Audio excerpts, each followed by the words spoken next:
ফকির দিল্লি ঘুরতেছে। একজন বলছে, ভাই তোমারে তো খয়রাত করে দেখতেছি আমি সেই ছোটবেলা থেকে, খালি তুমি খয়রাত করো। একটা জিনিস আপনারা মনে রাখবেন, গরিব, আজকে যারা গরিব পরিশ্রমের মধ্য দিয়ে কালকে তারা ধনী হতে পারে, কিন্তু যারা ভিক্ষুক, যারা ভিক্ষা করে, জিন্দিগিতে কোনোদিন তারা বড় হতে পারবে না। ভিক্ষা করা যাদের অভ্যাস, জীবনেও বাড়ি করতে পারবে না, জীবনেও ধনী হইতে পারবে না, কিন্তু গরিব ধনী হইতে পারবে। কারণ হলো আল্লাহর কাছে দুইটা বৈধ জিনিস অত্যন্ত ঘৃণিত। কয়টা? একটা হলো তালাক, আর একটা হলো ভিক্ষাবৃত্তি, মানুষের কাছে চাওয়া। আল্লাহ পছন্দ করেন না। তো ভিক্ষুক ঘুরতেছে, একটা লোক বলল, মিয়া তোমার তো সারা জীবনই খরচ করতে দেখি।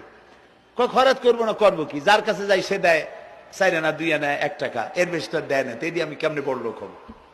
কয় যে তুমি বাদশারে চোখে দেখো না, বাদশারে চোখে দেখো না।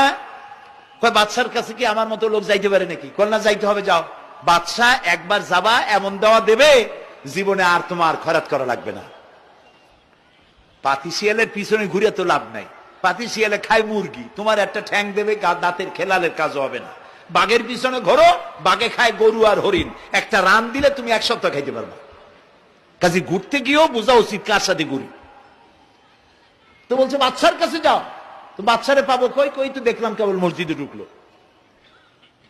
তারপরে ফকির গিয়ে দাঁড়ায় আছে বারান্দায়, দেখে যে উনি বাদশা ভেতরে বসে হাত তুলে আছে ভাবে, আর চোখ দিয়ে পানি পড়ে দাড়ি ভিজে ভিজে পড়তেছে। নামাজ শেষ করে, মোনাজাত শেষ করে বাদশা বেরিয়েছেন। কোন বাদশা? শাহজাহান। বাইরে আসার পর ফকির বলল, আসসালামু আলাইকুম বলে ফকির রওনা করছে। বাদশা বলে, দাঁড়াও, তুমি যে রওনা করলা, তোমার তো ভিক্ষুক মনে হয়, আর লোকেরা যারা ভিক্ষুক না তারাও তো আমার কাছে চায়, আর তুমি তো ভিক্ষুক, চাইলে না কেন কিছু? ভিক্ষুক বলে, জাহাপানা,